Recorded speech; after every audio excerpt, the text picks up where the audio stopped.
Raiders. They are a group of individuals that hunt shadow creatures, loot treasures, and protect people. It is a dangerous job, but these raiders are regarded as heroes. Their job inspires people and they are also a target of envy. It is also a universally known fact that a raider's heart beats the fastest when they are about to die. Sitting in a quiet restaurant, Jeong Woo-man is dressed in a business suit with a cup of coffee in front of him. He is a job broker at the raider agency and hooks up people who aren't part of any guild with raider jobs. Sitting across him is Min Yi-hyun, who had received a call from Jeong Woo-man earlier about a job. Yi-hyun was ecstatic to know that he had gotten his first job in a while. So, the two of them had decided to meet up at the restaurant to discuss the details of the job. As Woo-man continues explaining, Yi-hyun is stunned to learn that he has been asked to be on the front line with a shield in a dungeon of undead monsters. He is appalled that he has pretty much been asked to become a meat shield. Woo-man tells him that it's the only job available. Min Yi-hyun says that even kids that are lower ranked than him have no trouble finding good raider jobs. To this, Woo-man replies by telling him that even if someone has a high rank, very few clients put in a request for warrior class raiders such as Min Yi-hyun. Yi-hyun then realizes the bitter truth that nowadays, magicians are the ones owning the scene. Warriors are comparatively slower than them and are also prone to a higher frequency of injuries, so they aren't the first choice for clients. As warriors stand in the front while magicians stand safely at the back while hunting monsters, warriors usually receive more injuries. Things were different 10 years ago, but now there is no longer a place for warrior class raiders. Min Yi-hyun is frustrated and thinks to himself that he should have picked magic back in middle school. 11 years ago, in middle school, Min Yi-hyun had gotten a good score on the Awakener aptitude test and therefore had the opportunity to go to Millie's Academy, which is an educational facility that specializes in training raiders. His magic aptitude score was 97% back then. Even Seona, who is the current top magician, only received an aptitude score of 92%. Contradictory to his magic aptitude score, he had scored only 34% in combat aptitude, but in the end, he ended up picking combat mainly because magic users had the worst reputation at that time. They were merely used as human buffing machines, as they couldn't even take down a low-rank monster without the help of a combatant. However, now, combat users are in decline while magicians are regarded as the best. Min Yi-hyun thinks to himself if his life would be better now if he had chosen to be a magician back in school. Normally, a raider's growth stops when they reach the age of 20, so there's no point in regretting things now. Woo-man explains to Yi-hyun that such opportunities do not come along often, and that he was going to hand this chance to someone else, but then he remembered Yi-hyun's circumstances and decided to help him out. Yi-hyun then decides that he can't be picky about jobs in order to survive and agrees to take on the task. Woo-man tells him he'll text the location and that he would see him there at 8 p.m. Yi-hyun asks him to focus on his agency work and not to meet him there. Woo-man replies that he has some work to do there tomorrow. The next day, Min Yi-hyun is at the location with a bunch of other raiders. He wonders where Woo-man is since he said he would meet him at the location. He wonders to himself why Woo-man still works for the agency despite being a rank magician. As he's walking around in the cave, he sees a fellow warrior sitting by a tree and polishing his shield with a cloth. Suddenly, he gets up and screams Yi-hyun's name. Yi-hyun realizes that it's Myung-ho, an old acquaintance. They both discuss about how these kind of jobs may be dangerous but pay well and how nobody respects warriors these days. Soon, everyone is asked to gather at the entrance, as they will be entering it in 30 minutes. When entering a dungeon, raiders have to be aware of two things. The first one is coming across an unexpected fortune. The fortune in dungeons can mess with the raider's mind and make them let their guard down, which can be dangerous. And while they're unable to think logically, the dungeon tests them. Then, Yi-hyun does something he does every time before going into a dungeon. He looks at a picture on his phone. A picture of him and his mother. He whispers to the picture that he will be back safely. They enter the dark cave and come face to face with the undead monsters. A magician yells at them to keep their shields straight and not to move. The warriors stand still at the front as the magician chant their spells at the back. And in no time, the monsters have been defeated by the magic. Yi-hyun realizes that he has nothing to worry about as these magicians are part of the Meteor Guild, which has been regarded as one of the best. The warriors take a break to drink water before they enter the boss room. Myung-ho asks Yi-hyun if he has received any good drops, as this dungeon is in a ranked dungeon where good items are dropped. Yi-hyun opens up his screen to check and sees a blurry and pixelated image. He then receives a message that the easier system has gone down and the connection with the user will be temporarily cut. He tries to reboot it, but that fails too. Then, Yi-hyun hears a voice telling him to follow the light. Another message states that an unknown presence is infiltrating the Aesir system. Suddenly, everything around him turns dark except for small specks of light around him. But no one else can see it, so he decides to check it out. He tells Myung-ho that he would be back in a moment and walks in the direction of the light. The wisps of light lead him down a deserted path. He receives more messages letting him know that he cannot access the status window. He wonders how this has happened as he has been unawakened ever since he was 10 years old and the system has never gone down in those 17 years. He comes to an understanding that the voice he heard may be related to the system's shutdown, and that the Aesir system might be going through a big change. The Aesir system is actually a reference to the Asgardian gods such as Odin and Thor. It has been theorized that the name of the system originated from the Aesir. It was the final bastion of hope for mankind, after being driven to the brink of extinction. 20 years ago, in 2011, it was known as the Year of Calamity. In the middle of the Pacific Ocean, a giant tree of unknowable height grew. One morning, it suddenly sprouted, growing to cover the skies in just 9 days. Some people called it as a sign of human extinction while others called it the Tree of Blessing. The real name of this tree is Yggdrasil, the world tree from the Asgardian mythology. On the 9th day, after the tree grew completely, tragedy began. All over the world, gigantic monsters broke out and half of mankind died because of these monsters. The other half died due to plague and famine. But then, a small hope for humankind was born. The first awakened. A human who wielded the authority of the gods appeared. And among them, there were those who hunted monsters. They were called raiders. The Aesir system is the strongest weapons wielded by the strongest heroes of mankind. But what would happen if something big were to change the entire Aesir system? As Yihyun continues following the light, he comes across a giant door. He thinks it might be a treasure gate. Treasure gates are hidden rooms that very rarely appear in high-level dungeons. These rooms usually contain special items or rare ingredients. It has been said that the items from a treasure gate can be sold for at least hundreds of thousands of dollars. He prays to God that there should be a class or higher gear inside the treasure gate. He opens the doors and inside, the room is well lit and consists of tall pillars. In between the pillars stands a pedestal with an object on it. Yihyun knows that it is the special item. As he gets closer to it, his system seems to be partially recovered, and it notifies him that a new item has been acquired. Yihyun is happy that things are going the right way. As he picks up the item, he sees that it's called Odin's Lost Eye. His system states that when it is equipped, it can allow the user to understand runes and use magic to disarm or destroy. And most importantly, it is the only mythic item in the world.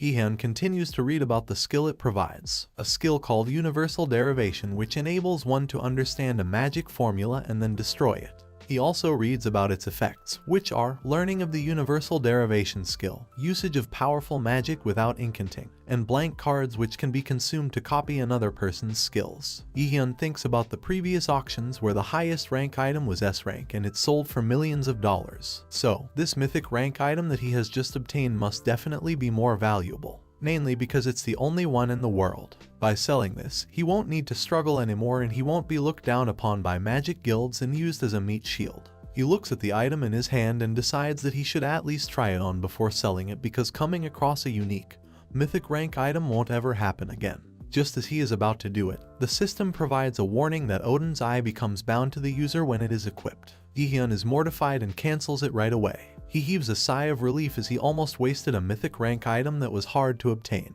He decides to not to continue raiding dungeons and just sell the item in the black market because he's over 20 years old and so, his level cannot increase anymore. Suddenly, his system is down again. He walks back to where he was waiting with Myung-ho and apologizes for being late. Yihyun thinks that telling people about the mythic item he just obtained would be equivalent to asking to be killed, so he decides to keep quiet about it, and as soon as the dungeon raid is over, he would go and sell it. His best tactic at the moment would be to avoid any suspicion from others. All of a sudden, out of nowhere, there's explosions and Yihyun falls down and sees that the air around him has turned into a purple-colored mist. He notices other people coughing and gasping and presumes that it is poison mist. Placing his arm over his nose and mouth, he stumbles around and sees Myung-ho. AMD tells him that the mist is dangerous. The next moment, a sword pierces through Myung-ho's back and he falls down to his death. Yihyun decides to run out of there as soon as possible as all these are actions of dungeon contract killers and not dungeon monsters. As he brainstorms on what to do and how to get out of there safely, he sees the shadow of a man walking towards him. He sends a fiery, electric bolts towards him and Yihyun manages to dodge it in time. As soon as the person approaches closer to him, Yi-hyun is shocked to see that it is none other than Wooman, the job broker at the raider agency. Wooman confesses to Yi-hyun that he is the one behind the poison mist and the attack of the Meteor Guild. When Yi-hyun asks him why he did so,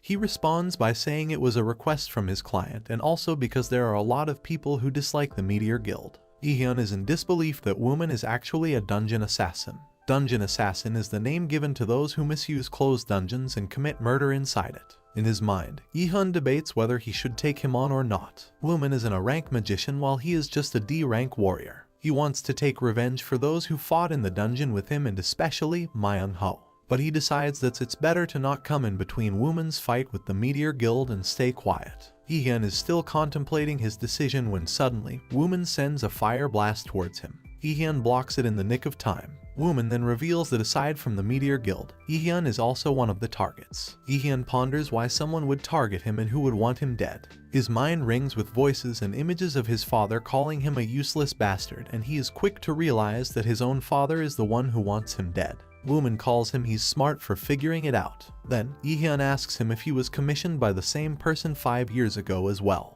The reply is yes, and Yi-hyun learns that his father had also ordered to kill his own wife, which is Yi-hyun's mother. As soon as he reveals this information, with one single move, Wooman uses his fire abilities to kill Yi-hyun. Wooman thinks he has killed him, but just then, he sees the lost Eye of Odin appear out of nowhere. It disappears, in its place stands Yi-hyun. Wooman senses that something is off and wants to kill Yi-hyun immediately. But his powers aren't working as Yi-hyun has equipped the mythic item and devoured Wooman's powers using a blank card. As a result of equipping the eye, one of Yi-hyun's eyes turns into a fiery gold color. Yi-hyun uses Wooman's own magical powers against him. He even uses a lightning chain spell, which is a high-rank spell. In the aftermath of the fight, both Wooman and Yi-hyun are on the ground, unable to get up. Yi-hyun ruminates over the fact that he just received the mythic item and it's already led him to his death. His system has a message for him telling him that a new operating system has been downloaded. If he chooses to run it, time will be regressed to the period the user most desires. Yi-hyun decides to run it as he has no other choice at the moment. The system informs him that from now on, he is the adversary of the high and mighty Aesir, and that he has received 2 new skills. Yi-hyun shoots up from his bed in confusion. He finds himself in his old house and is sure that it's nothing but a dream. The system reminds him that he has successfully reverted back in time to his most desired period.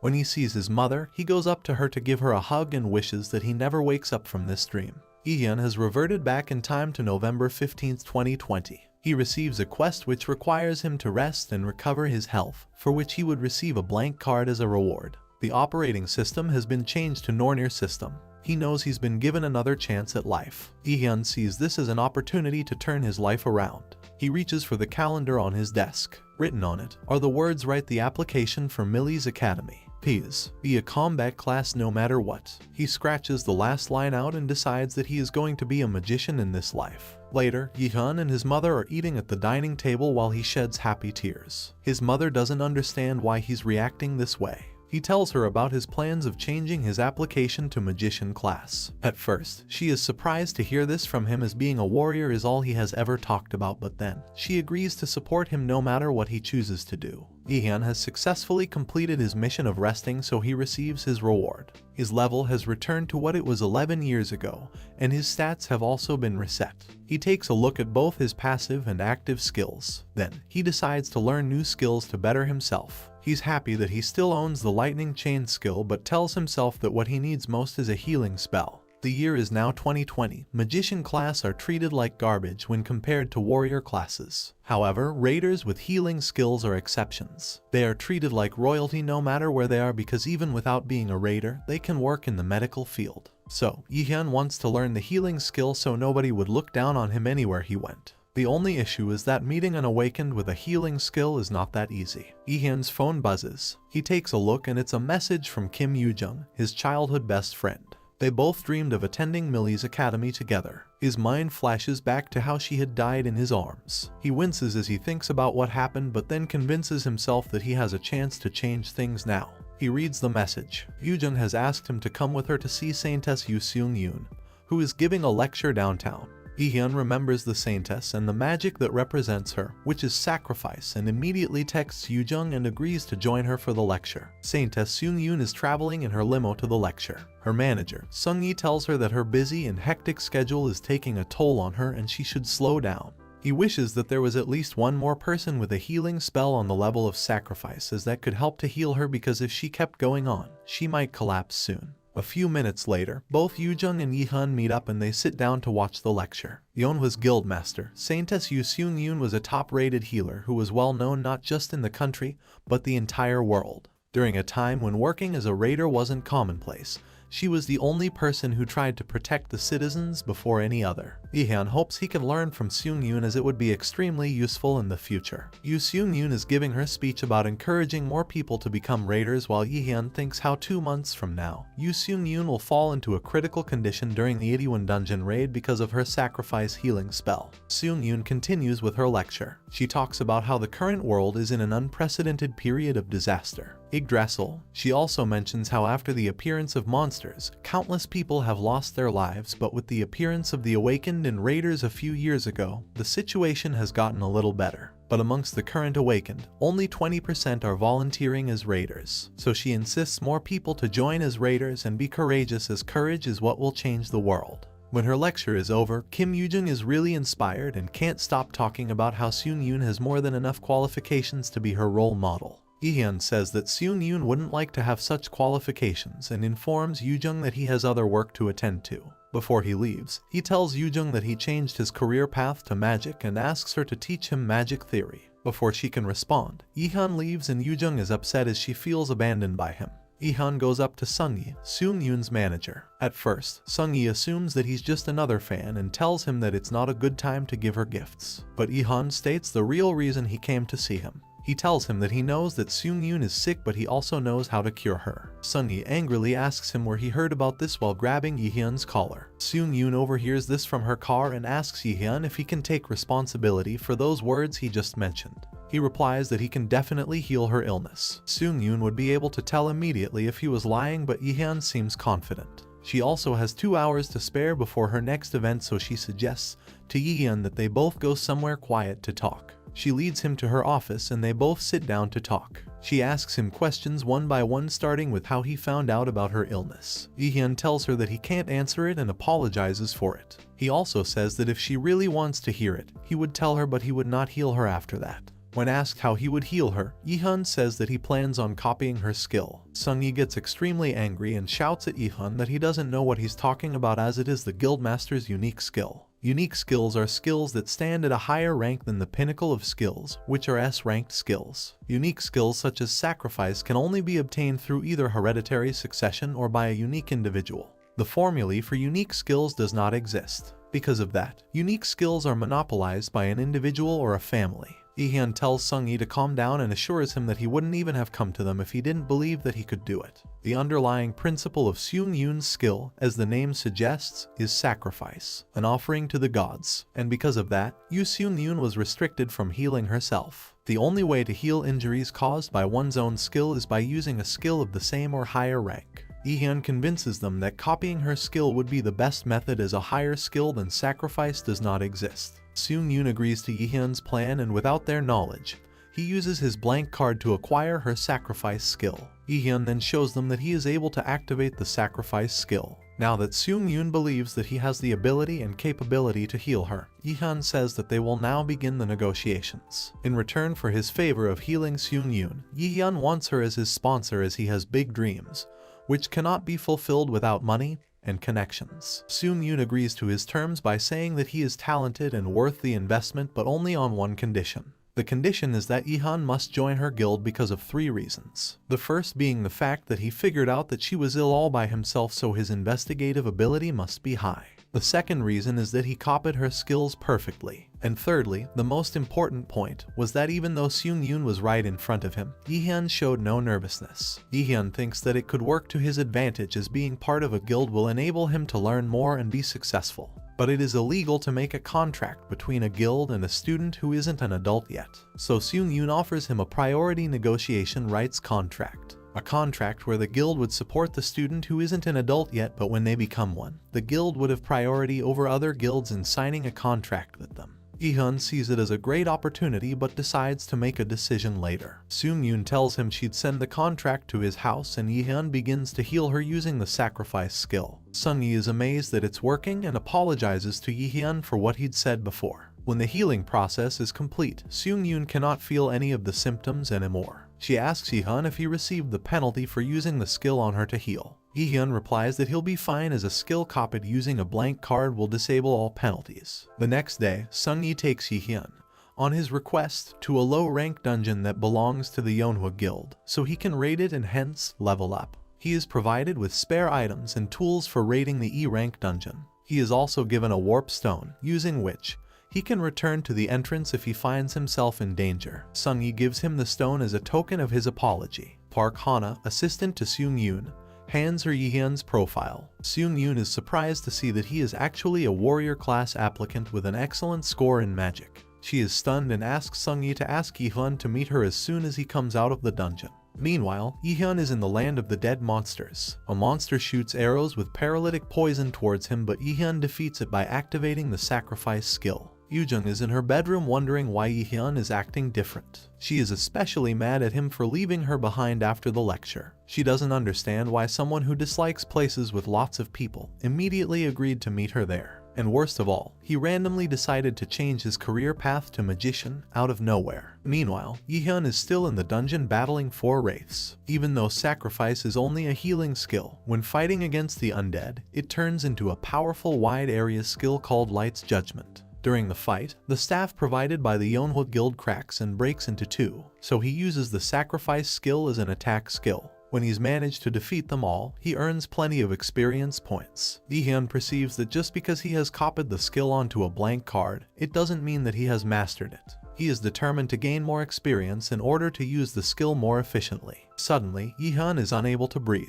He sees that the dungeon boss, Nightshade, has appeared. The system warns him that he will not be able to fight against Nightshade as his level is no match for the boss, and he should leave the dungeon quickly. As Gi-hun is about to use the warp stone, it slips from his hand and falls to the floor. His HP is decreasing and he is unable to dodge Nightshade. In an unexpected turn of events, Nightshade's movements come to a stop. Hel, the goddess of death, who rules over Helheim, appears and calls Gi-hun as the child who carries the fate of the adversary. Hel says that Gi-hun is the one who is going to go up against Aesir, but he is just a mere child with a normal physique and mediocre magic skills. She continues to tell him that Ragnarok is coming soon and he has become stronger quickly. She finally says that if he is unable to do so and return to that hell, she would kill him herself. She poses him with a quest to defeat Nightshade, with the terms that if Gi-hun doesn't beat the boss in 2 months and prove that he is strong, powerful, and worthy, she would kill him. Everything goes dark and Gi-hun wakes up at the entrance of the dungeon. His wounds seem to have disappeared as if they were never there in the first place. He thinks that Hel must have healed him. Gi-hun is now motivated to become stronger and never stop, because otherwise, Hel would kill him. He realizes that if he has to be a good magician and beat Nightshade, he needs to start by learning the basics of magic. The next day, Gi-hun goes to meet Guildmaster Seung-yoon as she had requested to meet him, regarding his awakened profile. When they meet, he tells her that the guild contract is favorable, but he has one condition, which is to teach him the basics of casting spells. But Seung-yoon has a condition of her own. Before she becomes his teacher, she wants to test his talent and skills. She asks him to show her his talent by overcoming a mana cube. A mana cube was normally used by magicians who are at least B rank, who wanted a better understanding of their mana sensitivity. Since Gi-hun is still not used to being a magician, this could be a demanding test for him. Gi-hun knows it's going to be a difficult task, but he is soon assured by Seung-yoon that even if he failed in this task, there won't be a problem with the priority negotiation rights contract. Sung-yi sets up the mana cube and Gi-hun enters it. It feels like a deep ocean with mana, but he has no problems with breathing.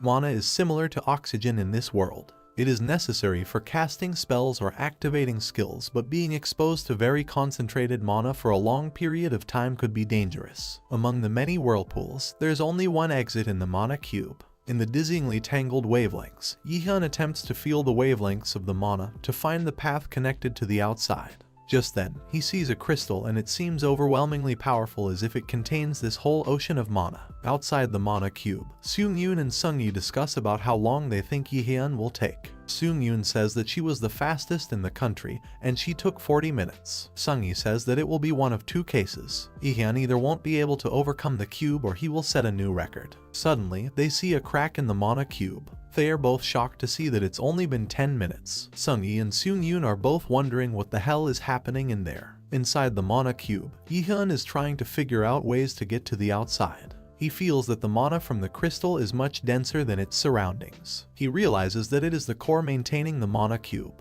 So if he manages to break it, he would be able to get out of there without having to look for an exit. He grabs it in his palm and crushes it and makes it out in a record-breaking time of 10 minutes. He also manages to acquire a skill called Essence of Mana Application. Seeing this, Seung-yoon and Sung-yi are too stunned to speak. Usually, only 7% of magicians can break out of a mana cube, and even they would take at least 3 hours on average. B ranks take 2 hours. A ranks take about an hour and a half. S ranks take anywhere between an hour and 30 minutes. But Yi-hyun has even beaten Camilla from the European Union. Camilla holds the record for making out of a mana cube the fastest. She was a genius magician who made the Guinness Book of Records with a record of 36 minutes. But Yi-hyun has just broken her record with a difference of 26 minutes. Sung-yi congratulates Yi-hyun on his amazing job. Seung-yoon asks Yi-hyun how he made it out in just 10 minutes. He replies that he crushed the crystal. Seung-yoon is taken aback because an ordinary awakened would not even be able to find it, let alone crush it. So the fact that Yi-hyun was able to do so means that Yi-hyun's power exceeds the mana in the cube, and Seung-yoon is impressed. So she swears to him that she would make him the greatest magician in the world. Outside Yi-hyun's home, his mother and Yoo-jung are waiting for him as he's late and is not answering his phone either. Then they see a fancy car pull up. Then Yi-hyun get out of it and both his mom and Yoo-jung are surprised at the sight. In Yi-hyun's room, Yoo-jung sits on his bed giving him an angry look. She is angry with him as he has been acting strange for the past couple of days. She cannot seem to comprehend why he would choose magic, out of nowhere, despite wanting to be a warrior all these years. She asks him if he has gone insane. Yoo-jung reminds him how magicians don't make enough money, which is one of the main reasons Yi-hyun had initially decided to choose warrior class. But then, Yi-hyun remembers what Woo-jin had told him about how warriors are slow at taking care of things, so they are never the client's first choice. Yi-hyun doesn't want to talk about it anymore, so he asks her what she's doing here in his house. Yoo-jung lets him know that his mom told her to sleep over at his house as her parents have gone abroad. Kim Yoo-jung is actually the only daughter of an affluent family. Her parents dismantle monster corpses and sell the parts to different countries, so they often travel to foreign countries and she stays over at his house as their parents are friends. Yi-hyun then requests her to teach him magic theory basics as he has very little knowledge of it. She asks for something in return for teaching him, and after thinking about what she wants for a while, she asks Yi-hyun to grant her one wish in return for her favor of teaching him magic theory. Yi-hyun agrees but gives her wish an expiry date of 1 year, hoping that she would forget it by then. After a little disagreement, Kim Yoo-jung agrees to this. Because of her serious expression, Yi-hyun asks her what her wish is that she's being so serious for. He also playfully tells her that she couldn't look uglier. Out of anger, Yoo-jung grabs the pillow and hits Yi-hyun for teasing her. In a dungeon, surrounded by crows, Min Seong-oh is battling monsters. A man comes up to him and thanks him for helping him with the dungeon raid. Min Seong-oh thanks him for the compliment, and then the man goes on to tell him that he would be honored to have him as part of his guild, the Scarlet Guild. Seong-oh replies that he's not planning to join a guild anytime soon. He tries to convince Seong-oh by saying that Scarlet Guild would provide him with the best treatment. Min Seong-oh thinks that it was a vulgar sense of greed. But what would one expect from a human? But humans aren't the only ones like that, are they? By the time Seong-oh leaves the place, the man is confused as to why he was there at the place. Back in Seung-yoon's office, Yi-hyun is present for his first lesson. But Seung-yoon demands to see how good his battle sense and reflexes are before they begin the first lesson. She tells him they're going to have a spar. Yi-hyun voices that it's a bit too much for the first lesson. Seung-yoon replies that it won't be an issue for someone who made it out of a mana cube in 10 minutes, and so she asks him to attack her. Yi-hyun takes his stance, placing his left foot forward, bending his knees slightly. Yi-hyun lowers his shoulders as much as possible, a posture typically used by warriors that would allow him to easily dodge and move. He leans forward to throw a punch but is immediately blocked by Seung-yoon's hand. Yi-hyun is surprised that he hasn't been able to even get one hit in.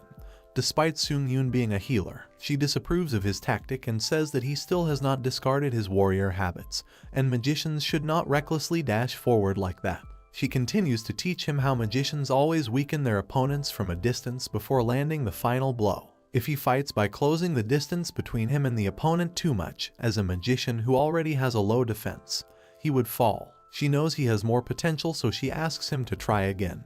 But this time, she would fight back too. She makes him understand that he would have to see her fight as well in order for him to fully learn the concept of how a magician battles. And even if she somehow manages to hurt him, she would heal him right back up. So, she attacks him, but Yi-hyun blocks it swiftly. When it's his turn, Yi-hyun activates Lightning Chain skill, but Seung-yoon is unfazed by it.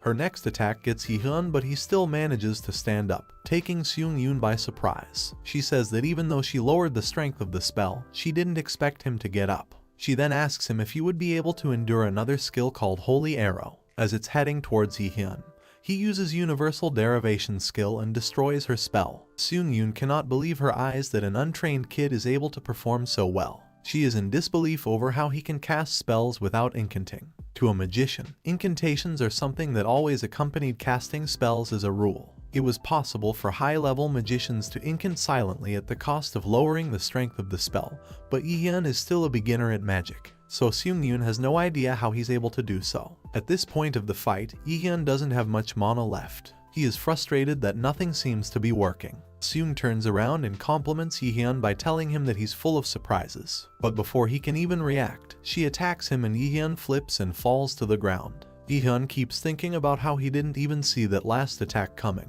So this must be the difference between an S-rank raider and him. Seung-yoon sees that because of his time as a warrior hopeful, Yi-hyun has gained close combat experience, ability to cast without delays, and unbelievable magic derivation speed. Seung-yoon is impressed by Yi-hyun and tells him that she had a certain thought while she was observing his fighting style. She says that everyone's thought about it at least one time, but nobody has achieved it so far. A fighting style that only he can learn. Seung-yoon then asks him to call her teacher from now and congratulates him on becoming her first apprentice. When Yi-hyun is back home, Yoo-jung is teaching him the basics of magic theory. Through drawings, she teaches him about the most important types of magic: battle magic, buff magic, and healing magic. The system alerts Yi-hyun that his understanding of derivations and magic efficiency has increased. Yi-hyun sees that the system always notifies him without fail. It's almost as if the system explicitly wants him to improve. As they're discussing more about how he switched path from warrior to magician, suddenly, Yi-hyun finds himself in the midst of another realm.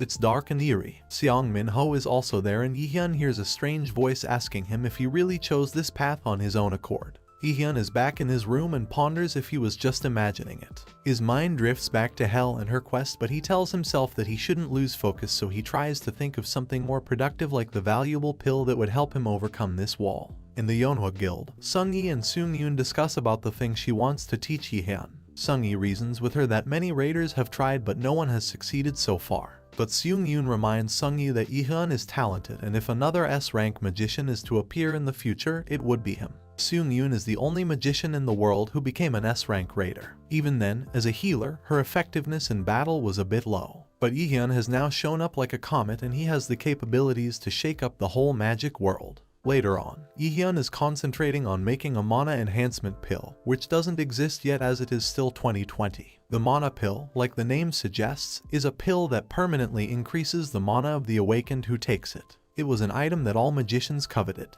Yi-hyun is trying hard to nail it, but even after using up 3 sets of ingredients, he still has not been able to succeed. As of 2020, the pill won't be invented for another 5 years, and Yi-hyun is the only one knows about the ingredients and the steps needed to make it. Before he returned to the past, the pill's recipe was freely shared by a world-class alchemist. When he published the recipe, he mentioned that he hopes that the pill would be of great use to raiders across the world. Yi-hyun concludes that working endlessly on the recipe will not work. Instead, it's better to go to Lee Yi-sung, the alchemist. Lee Yi-sung is currently a senior in the first year at Millie's Academy, so that's where Yi-hyun is heading to. When his mother comes home from work, she is horrified to see that the kitchen is an absolute mess. Everything's been thrown around, so she thinks that it might have been a burglary. But nothing has been stolen. She wonders if there's a burglar in the world who only messes up kitchens. Back when the Yggdrasil first appeared and monsters started pouring out, there were a few people who established themselves the quickest. One of them was Quick Blade Lee Yi-sung.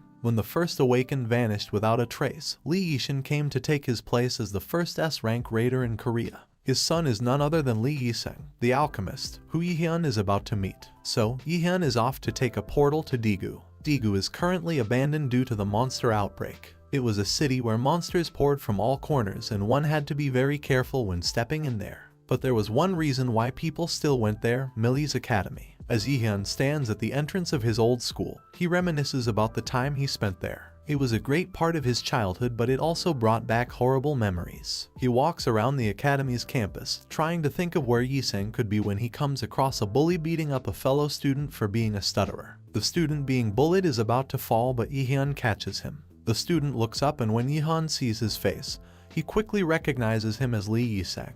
The bully grabs Yihyun by the collar for interrupting his fight. Yihyun uses the tactics taught to him by Yujung and casts a spell on the bully, activating a beam of light that shoots like an arrow and breaks the bully's arm. The bully becomes furious as Yihyun has put his reputation to shame in front of the whole academy. The man lunges forward to attack him, but Yihyun wraps mana around him as a barrier, a move taught to him by Seung-yoon. This move enables any attack to bounce off the barrier around him. The bully lays on the ground, unable to move due to the injuries caused by Yihyun. Yihyun takes pity on him and pours a potion on his face to help him heal. Yiseng watches the potion being poured out of the bottle with wide eyes. Yihyun says that he doesn't know who made the potion, but it's quite effective. Yihyun leads Lee Yiseng to a quiet corner where no one is around to hear them. He then asks him to make a pill for him. Yiseng stammers to say that he does not know to make things like that. Yihyun convinces him that he is actually very good at alchemy. He pulls out the potion that he just used on the bully from his pocket and tells Yiseng that he knows that he is the one who made it and sold it in the black market. Yiseng cannot believe that someone has found out information about what he does at the black market. The black market is a transaction system that completely hides the user's identity. Everything from the item's sale, the product's price, and the recipient. Yiseng only did it to earn some money, and he knows that his father would kill him if he revealed to Yihyun that he is the one behind the potion. So he begs Yihyun to keep it a secret. Yihyun agrees and informs him that he is not here to threaten him. He just needs an excellent alchemist to help him make the elixirs he wants. Yiseng realizes Yihyun is not someone sent by his father and agrees to helping him. He takes Yihyun to his workroom and Yihyun tells him all about the effects of the mana enhancement pill. Yiseng cannot believe that something like that is even possible, even though he was the one to eventually make it 5 years later. Yihyun somehow convinces him to make it. He even tells him he's talented and capable of making it, and even if he fails, it would be worth it. Yiseng tries to guess the ingredients based on Yihyun's description of the pill. As he's doing so, his aura seems to have changed and he's not stuttering anymore. The two of them agree to work together, and Yiseng is pleased that someone finally believes in him. Yiseng cannot stop thinking about the amount of trust Yihyun has placed on him. His words have affected him so deeply in his heart. All his life he had been compared to his talented siblings and never gained his father's approval. So he's happy that someone actually has faith in him and wants to do well to please Yihyun. It's been weeks since Hell gave Yihyun her quest, and now only 10 days remain for him to defeat the dungeon boss, Nightshade. He continues training with Seung-yoon and earns new skills and experience. He trains so hard by learning from her and fighting with her that the training hall floor is covered with cracks and scratches. When Yihyun feels like he has improved, he tells Seung-yoon that he wants to put all the skills he's learned to the test by raiding a dungeon. When Lee Yiseng has finished working on the mana pill, he brings it Yihyun. He immediately consumes it and his mana stat increases by 15. The effect is so unbelievable that it makes the bitter taste of the pill seem sweet. Alchemy is fundamentally a profound science. Even when creating the same item, its effects could vary drastically. Yihyun is aware that even if he had taken the recipe to a different alchemist and asked them to make the pill, they wouldn't have been able to give him an item that would increase his mana stat by 5, let alone 15. He thanks Yiseng for the pill and shows his gratitude for the hard work he's done. There's still 9 days left before his time to defeat Nightshade runs out, but Yihyun decides that he is now ready to face the boss-level monster. Hell tells Garmer that there will be a delightful guest coming today, with a few equipment items, such as Valkyrie's necklace, rings, and earring, that he needs. Yihyun stands at the entrance of the dungeon and prepares to face Nightshade. He is transported to the land of the dead, and the moment he's there, he can feel the aura of Nightshade. He thinks that if he defeats it, he can meet Hell again. He has many questions about the adversary, Loki and Nornir, to ask her. Yihyun then tries to remember the special skill that Seung-yoon taught him, the combat style of a battle mage. The significant thing about this technique is that it is a hybrid combat style that uses both magic and physical attacks, and no one has been able to master it yet. As he's remembering the technique, he fights off a wraith, a draugr, and a skeleton soldier. As Sung-yi stands outside the dungeon, a woman named Yeonju shows up in a car. She hasn't contacted him since they graduated college, but here she was now, pretending that she came all the way just to see him. She starts snooping around the area and asks him if he is managing the dungeon, as that is not one of his usual responsibilities. She then pulls up a picture of Seung-yoon and Min Yi-hyun and asks Sung-yi why Yi-hyun keeps visiting the Manhwa guild. Sung-yi simply tells her that it is none of her concern and she goes away. Inside the dungeon, Yi-hyun faces Nightshade yet again but is determined that things will be different this time. First, he uses the lightning chain technique. It does not seem to have much effect on the boss monster. Suddenly, the system warns him that Nightshade has entered a berserk state, due to which its strength and dexterity have increased. Yi-hyun is also warned that if he does not remove the stigma within 10 minutes, sudden death would be his penalty. Yi-hyun is shocked as he has never heard of something like this in a dungeon, but then he realizes that hell is infiltrating the system. He yells at her to stop interfering. At this point, there's only 7 minutes left on the clock. Yi-hyun thinks smartly and activates Wind Boost skill to destroy the monster's eyesight. Then, he uses a Flash Bomb skill, which should have been enough to defeat him, but the monster still continues to run towards him. Finally, he uses Sacrifice skill by changing it into an attack skill, and then he activates Light's Judgment just as the time counts down to the final 10 seconds. Right on time, the stigma disappears and the dungeon boss, Nightshade, has been finally defeated. Hell is impressed with Yi-hyun's battle skills and performance and invites him to her temple. After permission to enter the temple has been granted, Yi-hyun walks in. Hell congratulates Yi-hyun for doing an excellent job at overcoming the trial she had given him. He demands to know from Hell why she gave him the Nornir system and made him go through a trial like this. She grins and says that he has to grow as the adversary. Ever since he was born, he was destined to be the adversary to Aesir. He would be the one who will kill the greatest god, Odin. She says that it is what she, Loki, and the rest of them expect from him. Hel continues to explain that the world is heading to its end and Odin wishes to have everything under his control. To stop this, the strength of the adversary is needed. Yi-hyun has more questions he wants to ask Hel, but before he gets the chance to ask her, he finds himself kicked out of the dungeon. As a gift for overcoming her trial, Hel has gifted him a new skill called Hel's Blessing. It's a skill which enables all inflictions on the user to be invalidated. Inside the temple, Hel is talking about Yi-hyun to Mimir. He asks Hel how she feels about him after meeting him in person. She says that she is impressed because he won even after the stigma she gave him. Mimir says that he is relieved that he is doing a good job. Hel asks if he has anything more to say to her. He says he has no idea what she's talking about and Hel accuses him of feigning ignorance. She tells him that she knew that the adversary's law of causation was distorted. Mimir claims that he has no intent of deceiving her. Hel then talks about Yi-hyun's left eye, which is without a doubt the one Odin sacrificed at the Well of Wisdom. She asks Mimir to reveal what secrets he and Loki are hiding. He asks her to forgive him as he won't be able to tell her because it's too early. According to the prophecy, there are hardships waiting for the adversary. He needs a guide who can lead him down the right path even in the face of an insurmountable wall. The next day, Yi-hyun is with Park Hana from the Lotus Guild. She says she has a present from the representative as he will be entering Millie's academy soon. She takes him shopping for a long list of expensive equipments and weapons that he would need. They talk casually, but when Yi-hyun mentions the conceal skill, she reveals to him that the only raider in Korea who has the conceal is her brother, Park Sung-yi. Yi-hyun cannot believe what she's saying as their vibes are too different. Then, his system says that it agrees with the user. All of a sudden, there is specks of light around him, similar to the one that led him to the treasure gate. He leaves Park Hana behind and goes after the light. Meanwhile, An Hoyin is training for the Millie's Academy entrance event by having a dueling match. His father congratulates him for defeating his opponent. Later in the shower, Hoyin is frustrated and angry because he is tired of this mechanical life, and this is not the raider he wanted to be.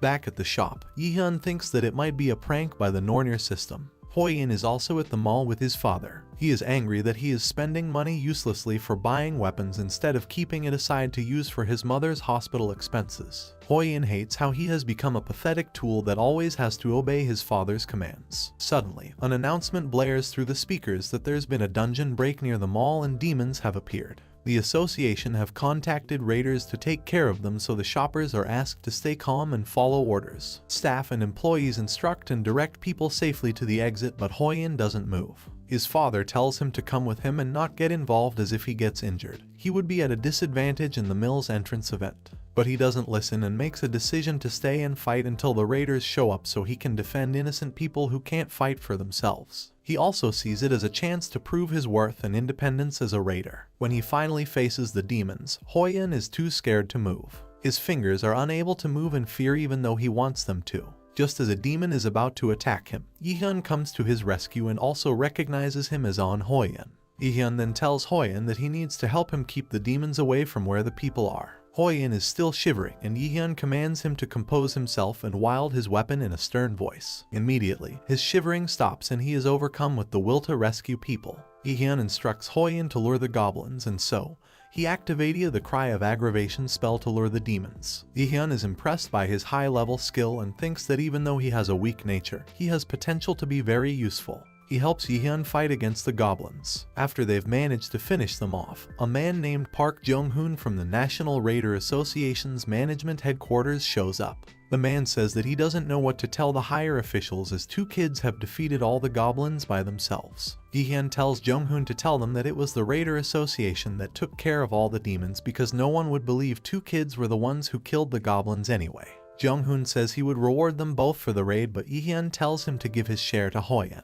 It is a smart move by Yihyun as he does not need money as long as he's being supported by the Lotus Guild. It's also best to not draw any attention to himself before he joins Mills, and it's also more beneficial to have On Hoyan be indebted to him. Yihyun's plan is to avoid being noticed by his father. Before his regression, Yihyun had no talent as a martial arts raider, so his father didn't care. But now that he changed his career path to magician, he could very well go to all lengths to try and stop him. Yihyun wants his revenge to be quiet and discreet. He wants to get stronger from a place his father cannot reach him, and then he would wait for the right moment to rip his throat out. Hoyan feels guilty for taking the reward all to himself because it was Yihyun who did all of the fighting in the dungeon. But he needs the money for his mother's hospital expenses. Yihyun convinces him that even though he may have felt like he did nothing, he still overcame his fear and helped to keep the goblins away from the public, and so he is deserving of the reward. It is the first day of school at Millie's Academy. Yihyun and Yujung see a pretty girl named Seona. She is a fellow student who is already expected to be one of the top-ranking raiders. Yihyun wants to bring her over to his side as it would be advantageous to him, but she seems to be very different from the others. The chairman of Millie's Academy, Yaen, welcomes the students. As soon as Yihyun lays eyes on him, his mind drifts back to the moment when Yujung was about to die. He is adamant that he won't let her die this time. Yaen tells everyone about the special event that takes place at the Millie's entrance ceremony, a game in which all students, both old and new, try to steal each other's name cards in an enclosed space. All of a sudden, a magical plane is created around the students and the student hunt game begins. Yujung has fallen down and Yihyun is helping her up when Seona appears behind him. He couldn't recognize her before, but now he knows who she is. She's the girl who scored a 92 in magic aptitude. Someone who will change the present-day impression of the magic class and will go on to become an S-rank raider after Seung-yoon.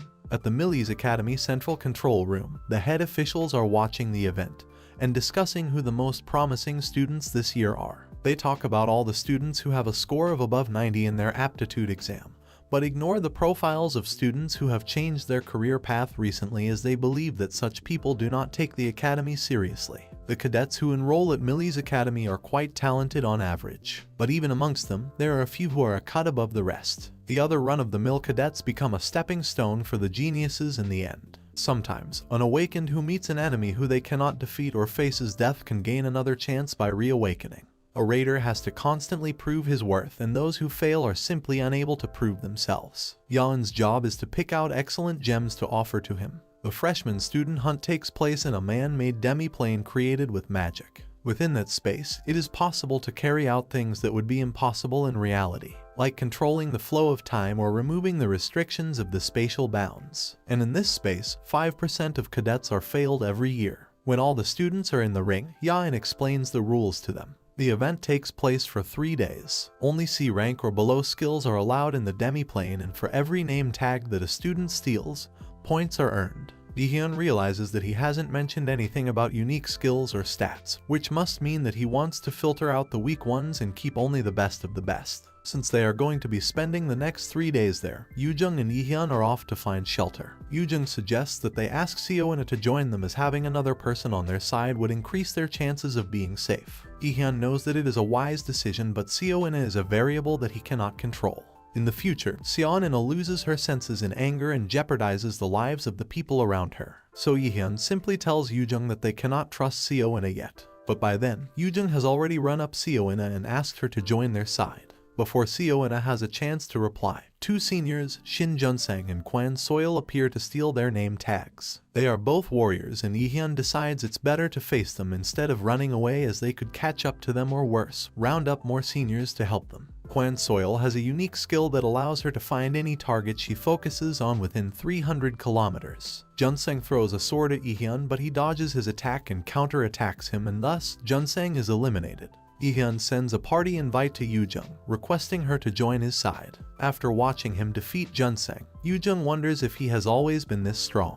Kwan Soil knows that a 3-on-1 situation will not work in her favor, so she is keen on getting rid of at least one of them and then running away from there. Suddenly, she rushes forward when no one is expecting it. Lee-hyun observes that this is a wise strategy for her to create confusion with a rush attack and then make an opening and escape. Yoo-jung immediately takes on Kwan Soil using her staff. Even though Yoo-jung is not an ordinary student, Lee-hyun still thinks that he should volunteer to help her fight Soil. But before he can, Seo-in is already helping her by using Holy Light of Ulfheim from a Radiant Holy Sword. That was Seo-in's unique skill, Falchion of Ulfheim. With that, Kwan Soil is eventually eliminated too. Seo-in shyly asks Yoo-jung if she interrupted her fight against Soil. Yoo-jung happily replies that she won all thanks to her. After that, Seo-in asks if their invitation to join them is still valid and agrees to join their team, and the three of them head to find a shelter. At the Nightmare Forest, two seniors see footprints on the ground. They conclude that people have gone by this way to find a shelter. The seniors tell the others to stop searching for now and instead keep an eye around the place where they saw the footprints. These seniors are angry that 3 freshmen were able to eliminate 2 seniors, so they are eager to find them.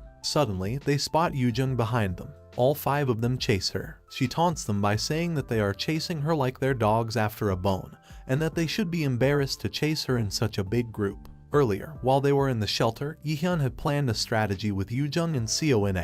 He explained to them that shelters may be a safe place, but they can't stay there for too long because they need to find food, and most importantly, they need to obtain points. All this is part of the strategy to hunt seniors. As Yoo-jung is still running from them, she comes across some mushrooms. She is notified that it's a class 1 mushroom that bestows a debuff. Yoo-jung is glad that she has managed to lure the seniors to the right spot and leaves the rest up to Min Yi-hyun. Way before the student hunt event, Yi-hyun had gone up to Yi-sang and asked him how to deal with the paralysis spore mushrooms during the event. Yi-sang tells him that the sap from the ash tree, which can be found in the Nightmare Forests, would help with that. But it's just for treatment and not a prevention from the effects of the mushroom. The seniors enter the border of the paralysis spore mushroom habitat. The seniors discuss amongst themselves that it might be dangerous and that they should turn back. But then, they decide that they should not give up after coming all the way here. The paralysis radius of the mushroom is 50 meters. When the spore explodes, everyone within that radius will be paralyzed for 2 hours. So one of the seniors stays back outside the paralysis zone to watch out for the rest of the group.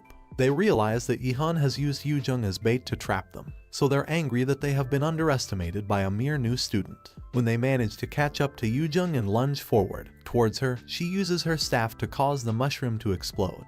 Living beings within a radius of 50 meters will be paralyzed for 2 hours. Previously, Yi-hyun had already collected some ash tree sap beforehand along with Yoo-jung and Seo-in. He told them that this is a game that favors the martial arts class, and with the rule of using only skills below C rank, it was a huge disadvantage to magicians since they are highly dependent on skills. Yoo-jung responds that at least Seo-in has an inherent skill, but she just has some buff magic and some basic skills. Lee-hyun encourages her that they must use even those basic skills as best as they can. So he suggests her to use Change. Change is a skill that allows the user to switch locations with a chosen ally. Lee-hyun tells them both that he has a plan with which they can do something interesting with Change. Back inside the mushroom habitat, Yoo-jung has activated Change to switch places with Yi-hyun. He enters the habitat by stepping on the senior's face. The senior mocks Yi-hyun that he is stupid to enter where the paralysis spore mushrooms are. Then he says that he has set up his friend outside to face this kind of situation. To this, Yihyun replies that his friend is not gonna come for him as he has been killed by Sona, and all three of them receive points for their contribution. Yihyun is still with the senior. They are both within the radius of the mushroom and the senior becomes paralyzed, but he is shocked as to how Yihyun is still moving. Yihyun has activated the Hell's Blessing skill to protect himself against the effects of the mushroom and then eliminates the senior. There are 3 seniors still remaining, but he defeats them as well. Min Yihyun is at the top of the ranking chart, followed closely by Kim Yoojung and Sona. Yoojung drinks the ash tree sap and she feels better, and she and Sona head to the place they plan to meet Yihyun at. Sona mentions to Yoojung how Yihyun knows so much about magic. She states that she had never learnt that change could be used like this even in her books. Then, Yoojung tells her that he has only been learning magic for a while as he was aiming for martial arts class all these days. Then she wonders how he knew about the ash tree sap. Later, they meet up with Yihyun. Yoojung teases Yihyun that his plan wasn't too bad and says that he normally looks stupid, so this was very unlike him. As Yoojung and Yihyun argue and bicker playfully, Sona watches them from a distance and looks at Yihyun longingly and thinks that he is very handsome. Then, she quickly collects herself and tells herself that she should not be having such thoughts. Later that night, in the shelter, Yihyun is making a stamina recovery potion taught to him by Lee Yiseng. Sona comments about how Yihyun's performance at the mushroom habitat was impressive. She says that it's like he is not the same age as her and Yoojung. She also says that he seems very experienced, as if he were 10 years older than them. Yihyun is surprised as Sona has good intuition and even managed to get the time frame right. Yoojung then volunteers to cook food for them. Yihyun is against it as she had previously made cookies that were purple colored even though she didn't add any blueberry jam. Then he asks Sona if she is any good at cooking. Sona replies that she used to live with her grandma, so she cooked for her every day. Sona begins cooking and Yihyun can't help thinking how there isn't much public information about Sona's family. When she's done with the meal, they all eat and Yoojung thanks Sona for the tasty food by hugging her. Yihyun too compliments her by saying that he did not expect to eat such tasty food in a place like this. Sona feels happy because she hasn't felt this way in a long time.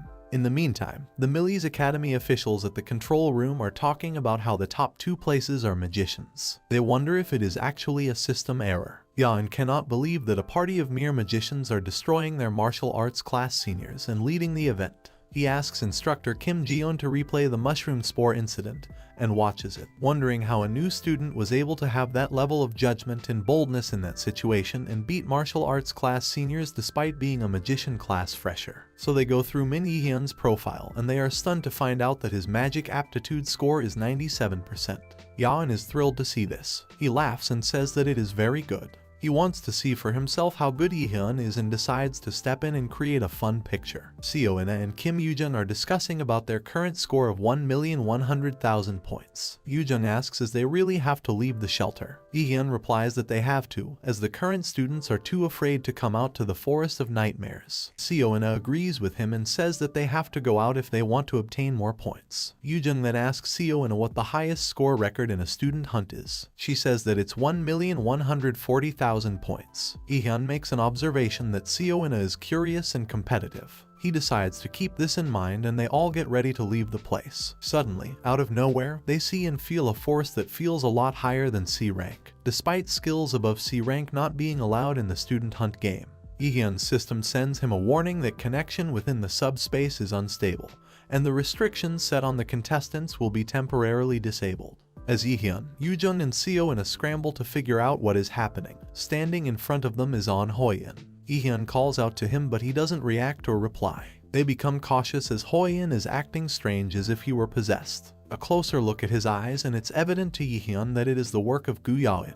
Yihyun knows this because, before he regressed, something similar to this had happened at the Millie's Academy Festival. The day should have been a fun one for the young students, but it turned out to be a traumatic event. The main cause of the event was Gu Yaoin's inherent skill, brainwashing. After all his crimes came to light and he was backed into a corner, Gu Yaoin committed a terrible crime to distract the world and disappeared. A lot of students lost their lives that day and Yaoin ran away. That day was also the day that Yoojung sacrificed herself to save Yihyun. As Yihyun is well aware of Yaoin's brainwashing powers, he knows that he has to bring Hoyeon back to his senses first. But then, Yihyun receives a message from the system. It is a sub-quest that requires him to help the student nearby who has lost their mind due to a brainwashing spell. Ihyun's task is to undo the spell and rescue the student within a time limit of 2 hours. If he succeeded in doing so, he would be rewarded with a blank card. Yujung tells Ihyun that she would help him, but Ihyun tells her and Seoina that he would handle the situation and asks them to go as far away as they can.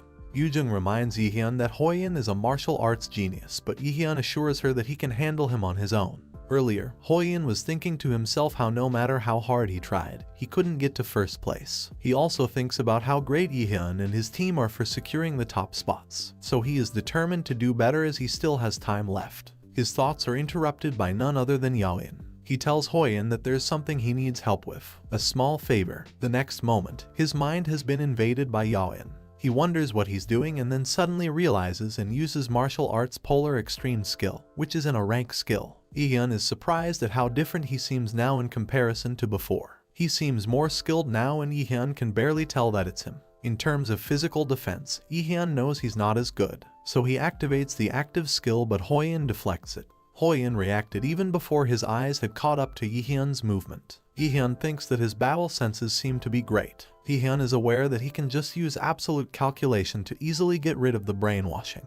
But the issue is the person watching them, Gu Yaoin. Ihyun knows that Yaoin is probably smiling his disgusting grin in excitement to see how he deals with a martial arts class raider. So, Ihyun doesn't want to win against his brainwashing power so easily. He wants to show the evil man what he's capable of. So, Ihyun uses Flash Bomb skill, which causes the vision from the control room to be blocked. It's now clear to Yaoin that Ihyun knows what's going on and how to make himself more valuable, which is why he blocked their vision. So, Yaoin asks an instructor, Kim Seok-gi, to bring Ihyun to him after the student hunt event is over. Back in the demiplane, Ihyun stands in front of Hoyin, puts his hand over his head and activates absolute calculation to get rid of his brainwashing. Hoyin is hurt and Ihyun apologizes to him that he couldn't help it because Hoyin charged at him. Hoyin cannot believe that he attacked Ihyun. Confused, he then asks why he would do such a thing. Ihyun explains to him that he was mentally manipulated. On hearing this, Hoyin remembers hearing a voice. Then he states that such magic is usually above a level, so how could that happen when there's a restriction on skills above C rank? Ihyun says that someone might have meddled with the system. When Hoyin asks who it could have been, Ihyun says that he doesn't know and then says that it must be someone in a high position of power. Because the sub-quest has been completed, Ihyun is rewarded with a blank card. Ihyun is about to leave from the place when Hoyin hands him his name tag as he feels that it's only fair because he lost to him. He also says that he will beat him at the Millie's Academy Festival and take the nameplate back. Ihyun feels proud that someone from martial arts class, which was something he had desired for a long time, has acknowledged him. Ihyun had been through a lot ever since he regressed, but this was a pleasant feeling to him. For the first time, he feels like he has progressed. The 72-hour event finally comes to an end and Ihyun has scored a total of 1,530,000 points, which is a record amount. They come back to the real world and Yujung is discussing her points with Ihyun and Seoina. The amount of points scored multiplied by 10 is the amount that would equate to real money. As Seoina and Yujung celebrate their wins, instructor Kim Seok-gi asks them to follow him to the chief director, Yaoin's office, as he wants to speak with them. At the chief director's office, the three students wait for Yaoin. Ihyun complains to Kim Seok-gi that Yaoin is not here yet, even though he was the one to call them to his office. Yujung and Seoina do not know why he's acting this way. As soon as Yaoin enters the room, Yujung and Seoina introduce themselves to him. But Ihyun stays quiet and says that he almost fell asleep waiting for Yaoin. Everyone else in the room is tense and thinks that he is insane for saying such things to the director. Yaoin says that he is ashamed for making them wait, and that he just needed time to prepare for this conversation. Ihyun casually replies that they are the ashamed ones as they didn't even have a chance to wash up after the 72-hour student hunt event. To this, Yaoin replies that he wasn't considerate enough. Ihyun knew that he would act like that as he still treasures talented students. Yaoin then says that he has a nice offer to make up for it and congratulates all three of them for placing in the top 3 of the student hunt. Because of their achievement, Yaoin wants to give them a few rewards. The first is the provision of Millie's Academy dormitory suite rooms, completely free of charge, the privilege of priority use of all Millie's Academy facilities, and when a test taken in Millie's Academy is unsatisfactory, the 3 of them would have an opportunity to take the test again and change their scores. Yaoin then states that with these special rewards that he's offered them, they would need to enter a partnership contract with Millie's officially. Ihyun reads the terms of the contract. One of them mentions that while working as a raider for 5 years, 30% of the earnings have to go to the Millie's Academy. Heehyun tells Yeon that the contract is more of a rip-off than a reward. Because of this, all of them refuse to enter the partnership contract. Suddenly, Yeon's system senses someone invading his mind. But with the use of Hell's Blessing skill, Gu-yeon's manipulation is blocked off, leaving Yeon angry. Yeon also cleverly uses his blank card on the brainwashing skill and copies it for himself. Yeon, Seo-in and Yoojung leave his office and talk about how the contract seemed unfair, and that it was a good idea to reject it. Seo-in also says that even if they accepted the contract, they would be starting with privileges while other people would be starting at a different point. Even if it may take time, it is better to earn it by themselves. Yeon sees how righteous Seo-in is being. Her personality now seems to be very different to the one he knew before he regressed. Seo-in also mentions how when an issue occurred in the subspace, neither instructor Kim Seok-gi or director Gu-yeon said anything. She then asks Yeon if he knows anything about the chief director because he is usually calm for a new student, but when he met Yeon, he turns strangely hostile. Yeon replies that he does not know for sure and cautions them that nobody can be trusted, whether it is Kim Seok-gi or Gu-yeon.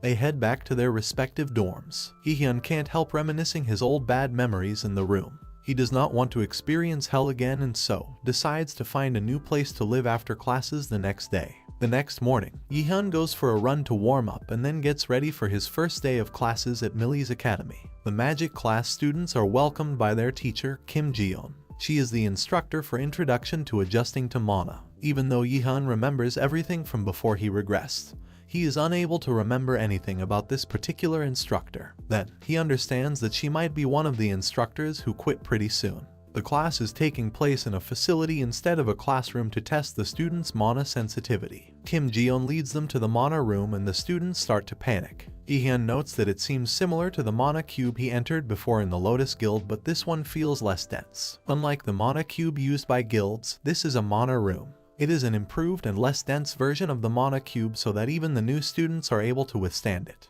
The mana room is further divided into several mana rooms. The first room's mana density is similar to the normal atmosphere, but as they progress through the rooms, the density gets higher and higher. New students usually only reach the 3rd level, whereas graduate students reach their limit by the 7th level. Kim Ji-yeon asks the students to follow her and leads them to the first room.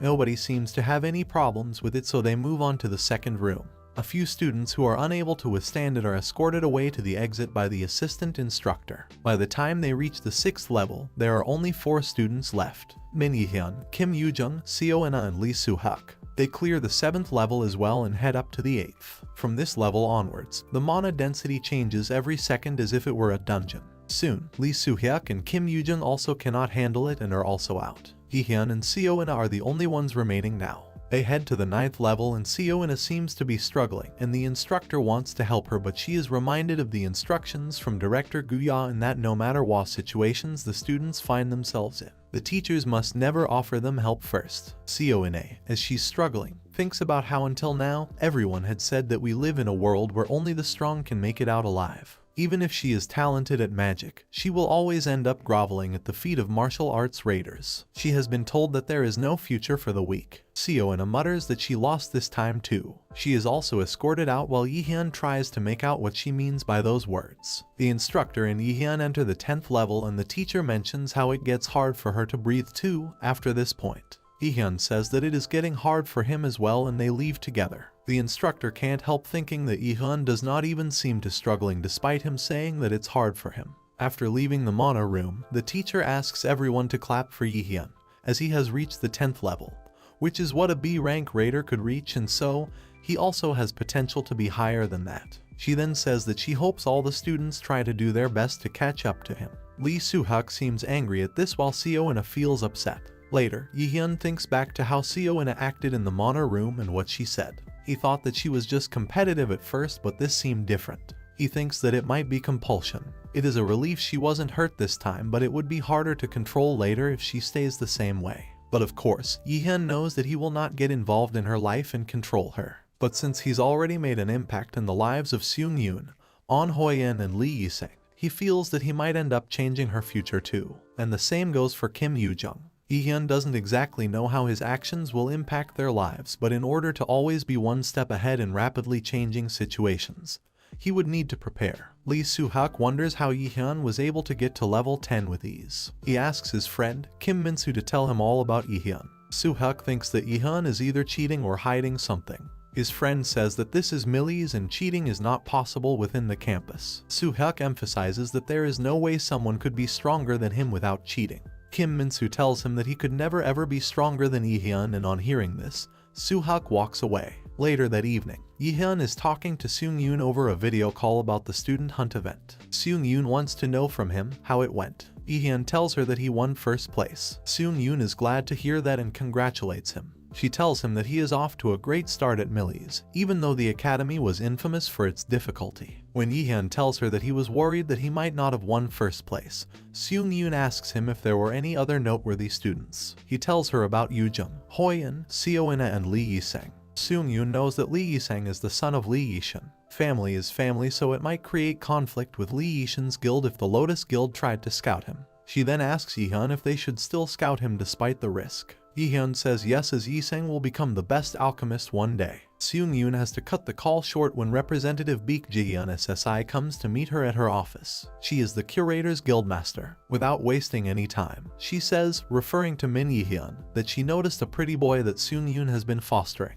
Then, she asks Seung-yoon how much she wants for him. So that is it for this video, guys. Hope you enjoyed it. Make sure to like and subscribe for more. Thank you for watching. See you in the next video. Bye.